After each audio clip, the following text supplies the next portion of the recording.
Bonjour, aujourd'hui je vous propose une vidéo qui a pour but de vous aider dans le chemin d'évolution avec les signes astrologiques, ou plutôt selon votre signe astrologique. Donc, euh,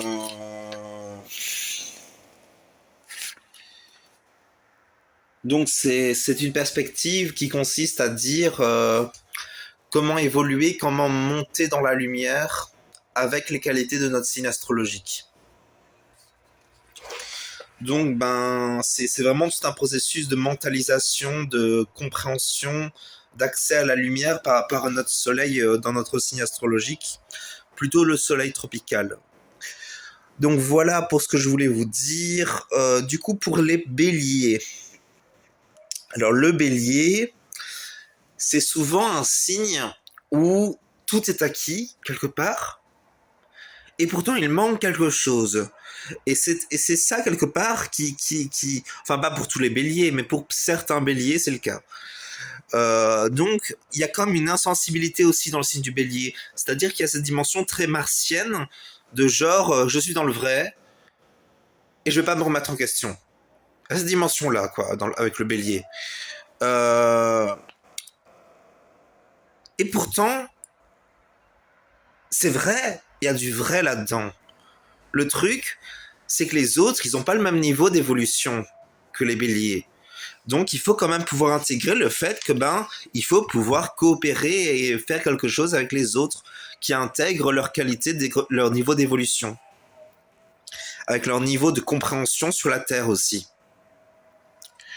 Donc il faut dépasser cette insensibilité en intégrant, c'est tout le travail d'intégrer Jupiter et Vénus en fait.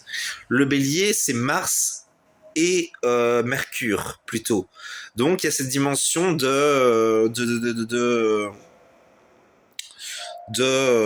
rester toujours dans son Mars, dans j'agis pour moi, et voilà. Et puis voilà quoi. Il y a cette dimension-là, et pourtant il faut réussir à la dépasser. Euh, c'est tout le travail de la pensée quelque part. Au début, les béliers sont forts dans la vie active et puis ils s'ouvrent petit à petit à la pensée. Et c'est à partir de ce moment-là qu'ils acquièrent la capacité de soit s'ouvrir à une pensée non maîtrisée, dans ce cas-là on est dans l'impulsivité, soit ils vont s'ouvrir au leadership, à un Mercure équilibré, à un Mercure en quelque sorte abouti. Le bélier, vraiment, c'est les voies d'évolution principales, c'est plutôt ça. C'est quelque chose qui peut-être pour beaucoup de béliers sera difficile à entendre. Non, pas difficile à entendre, mais difficile de se mettre dans cette dimension-là. Parce qu'au final, Vénus et Jupiter sont pas les planètes dominantes du signe du bélier, donc c'est pas la nature première des personnes d'utiliser leur Jupiter et leur Vénus. Mais c'est important de les utiliser. Donc Jupiter, c'est tout ce qui est la générosité, la clémence, la bonté, le pardon notamment. Vénus, c'est l'affection, c'est la valorisation, c'est le fait d'agir et de parler et de penser en respectant les vécus des autres. Ensuite vient le taureau. Alors le taureau, le besoin principal, la caractéristique principale, c'est la recherche de plaisir sur la Terre. La recherche de stabilité dans sa vie sur Terre. Donc là, c'est un signe qui a pour numéro le 2. Donc le taureau est souvent un signe très associé à la dimension du 2. Le 2 en numérologie, c'est la douceur, c'est la gentillesse, c'est le bon entendement avec l'autre. C'est tout ça le 2. Donc bien souvent, il y a cette dimension de douceur très vénusienne. Et petit à petit, il va y avoir un développement de la logique, de la compréhension du développement, de la recherche, de récolte, de fruits qui va se faire. Et là, à ce moment-là, on aura soit une déviance vers la perversion. Et dans cette situation-là, c'est le cas de beaucoup de taureaux. Il y a toujours une partie un peu perverse chez les taureaux. C'est souvent comme ça. Un peu chez les scorpions, il y a aussi un peu de ça. C'est une partie bien évidemment qui se tempère, qui se maîtrise, qui doit être mise en lumière pour qu'elle soit régénérée par une dimension divine plus authentique et plus vraie. Et ainsi, ça nous amène vers la dimension des valeurs affectives. Une valeur qui ne sera pas forcément là pour faire plaisir, mais une valeur qui servira l'individu et le bien-être des gens qu'il côtoie. Donc on est dans une valeur vraiment stabilisante pour le taureau. C'est tout le travail de Cérès avec Vénus et Vulcain. Vénus étant quelque part là pour gérer les émotions du taureau et des autres qu'il côtoie, tandis que Vulcain est là pour déterminer la logique, la manière, le but, le fonctionnement, la compréhension complète de tout ce qui doit fonctionner pour l'avenir de l'individu. Et enfin, il y a Cérès qui est là pour nourrir la capacité de produire du fruit. Et les trois doivent fonctionner aussi avec le reste du thème astral. Ensuite vient les Gémeaux, le signe des Gémeaux. Alors là, je me suis dit que la principale caractéristique du signe des Gémeaux, c'était la curiosité. C'est souvent un signe curieux qui aime bien apprendre, en tout cas pendant les premières années de la vie. Donc il y a cette dimension de s'ouvrir à Mercure, s'ouvrir à la pensée, s'ouvrir à la recherche de la connaissance quelque part. C'est tout ça Mercure. Et donc petit à petit, l'individu pourra apprendre, et petit à petit, sans qu'il s'en rende compte, ou peut-être qu'il s'en rendrait compte, mais au final, il s'ouvrira petit à petit à sa Vénus, qui sera pour lui sacrée. Car ce sera la dimension sacrée de l'être qui lui permettra de s'épanouir dans la relation aux autres. Donc là, on a encore une grande question des valeurs qui est très importante pour le Gémeaux. Ensuite vient le Cancer. Le Cancer, deux voies principales. Une voie qui consiste à l'obsession. Bien souvent, les cancers, ils peuvent vivre comme une situation où ils sont comme dans un questionnement de stabilité émotionnelle. De leur lune est-elle bien satisfaite quelque part? C'est la grande question des cancers. Et c'est ça qui déterminera soit l'obsession, l'individu aura des troubles de la mémoire, aura des difficultés à se concentrer, il sera toujours pris par les mêmes pensées, les mêmes mémoires qu'il ruminera. Non, pas ruminer, ça c'est plutôt les taureaux, mais plutôt l'individu sera comme obsédé par ça, il n'arrivera pas à en sortir. C'est tout le travail de la lumière en quelque sorte. Le Cancer doit apprendre à comprendre, à réfléchir, à trouver et à créer quelque chose qui lui apportera un bien-être en quelque sorte et qui le permettra de sortir de ses obsessions. Et à ce moment-là, l'individu pourra créer et ritualiser ce qu'il veut dans son monde. Il atteindra les émotions de la joie et il atteindra l'émotion de la joie.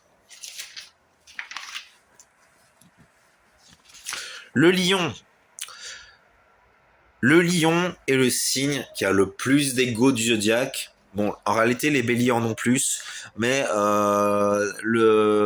c'est plutôt de l'orgueil pour le lion. Mais le lion est quand même un peu imbu de sa personne, au fond. Mais il y a quand même un fondement pour cet imbut de sa personne. Il y a cette dimension dans le lion de soit s'obséder autour de l'ego, soit de faire rayonner son ego. Vous voyez, c'est les deux dimensions subtiles. Soit il va rayonner, soit il va vouloir faire respecter son ego quitte que quitte. C'est souvent les deux chemins des lions. Ils peuvent se mettre en colère si on ne respecte pas leur ego. Tandis qu'au contrario, à partir du moment où ils ont trouvé un chemin d'évolution, ils apprendront à faire rayonner leur ego, ou plutôt faire rayonner leur soleil. Car au final, c'est plus une question de rayonner son soleil que de vraiment faire rayonner son ego. Ensuite vient la Vierge. Alors la Vierge, on est avec Mercure et le signe de terre. Mercure, la réflexion, la pensée, la compréhension, le mental un peu aussi. Et la terre, la stabilité, le foyer, l'argent aussi, bien évidemment, euh, et la stabilité, quelque part, l'ancrage. Avec ça, avec ce signe-là, il y a une forte question du service ou de l'ermitage. Et bien souvent, il peut y avoir comme une alternance entre les deux. Comme d'un côté, soit on va ermiter, soit on va être au service. Les vierges sont les meilleurs, au fond, au service. Les poissons aussi, quelque part, un peu. Et au fond, tous les natifs de chaque signe du zodiaque peuvent servir. Mais au fond, les vierges sont les personnes qui ont le signe de la vierge sont les personnes qui le font de la manière la plus désintéressée, au final. Ensuite vient la balance. La balance, c'est la question des valeurs et surtout de la justice. Bien souvent, au début de la vie, l'individu sera ouvert à la question des valeurs, il sera ouvert à la question de la sensibilité, à la question vénusienne des réactions sur les autres. Au début, il y a beaucoup de charme chez les balances, mais il y a aussi cette dimension de la séduction. Et au final, bien souvent, soit la personne n'arrivera pas à faire de choix, ou elle sera comme prise dans des questions sans conclusion, soit elle n'arrivera pas à faire des choix, soit elle... C'est tout le problème de la balance. C'est un signe d'équilibre. Donc c'est difficile de faire un choix, et pourtant il faut faire un choix. C'est toute la problématique de la balance, quelque part. Mais à un moment, la question pour la balance, c'est de comprendre la valeur de la justice. Et à partir du moment où la valeur de la justice est comprise, et ben à ce moment-là, le natif évolue. Toujours cette connexion à la vérité dans tous les signes. Hein. Il faut réussir à toujours se connecter à la vérité. Ensuite vient le signe du scorpion. Alors le signe du scorpion, c'est un signe dominé par Mars et par Pluton.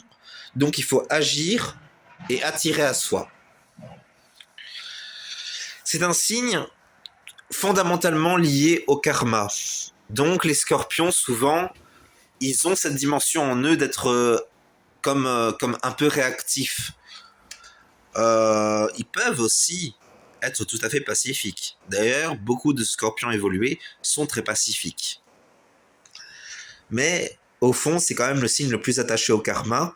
D'ailleurs, la grande caractéristique que doit apprendre le signe du scorpion, c'est la miséricorde.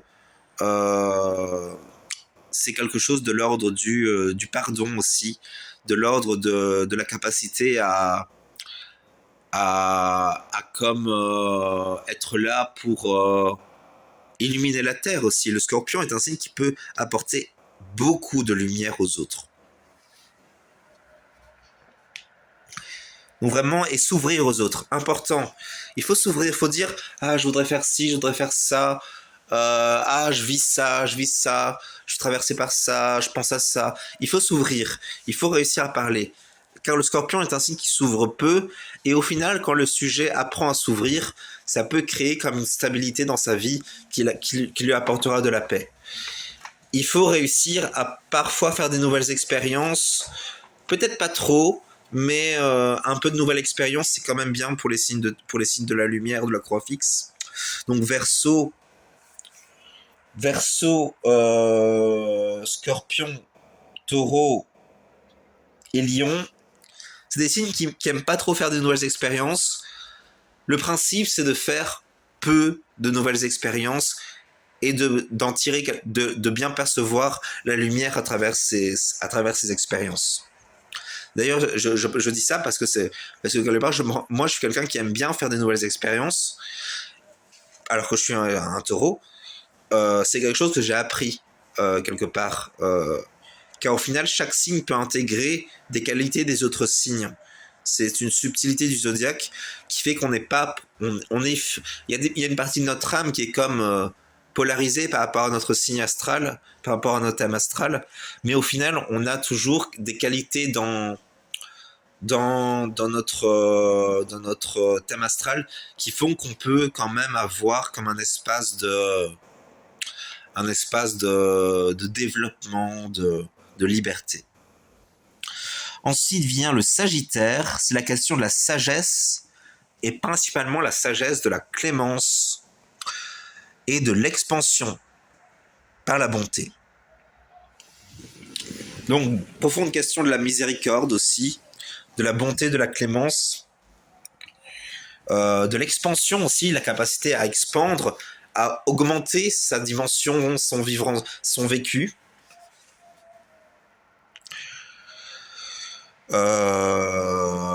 Voilà pour le signe du Sagittaire. Capacité à rayonner en apportant sa sagesse aux autres aussi.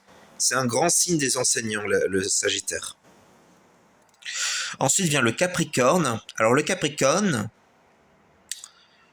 je dirais que sa principale qualité, quand il est évolué, c'est la capacité de diriger avec justesse,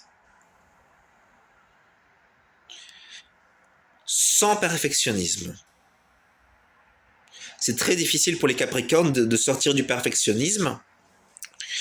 Et pourtant, il le faut, c'est important, c'est un chemin d'évolution très essentiel. Après, le perfectionnisme est une très grande qualité, c'est vrai. Simplement, le truc, c'est que bien souvent, les Capricornes, ils ont tendance à imposer leur perfectionnisme aux autres. Et ça, c'est la grande problématique. Ensuite vient le signe du Verseau, où la voie, où la base, c'est l'individualisme. Le Verseau est le signe le plus individualiste du zodiaque. Et la voie d'évolution, c'est l'individualité généreuse, où l'individu expanse sa lumière, son être, sa vie, à travers une certaine générosité, à travers un certain pouvoir ritualisé. Ensuite vient le signe des Poissons. Le signe des Poissons, à la base, il y a cette dimension de vivre comme dans la recherche d'un idéal, connecté à un idéal. Et soit ce sera un idéal qui inclura des illusions, dans ce cas-là, on est plutôt dans la voie de l'ombre, ou alors ce sera une voie évolutive dans la lumière qui inclura une dévotion à un idéal de sagesse. Et donc voilà pour ce que je voulais vous dire par rapport au signe du zodiaque. Donc vous avez les voies d'évolution, il faut les méditer, il faut s'ancrer dans ces dynamiques évolutives. Et bien évidemment, il faut s'intéresser à la Kabbale, parce que c'est la Kabbale qui permet l'évolution finale. Voilà pour ce que je voulais vous dire aujourd'hui. Je vous souhaite une bonne journée. Au revoir.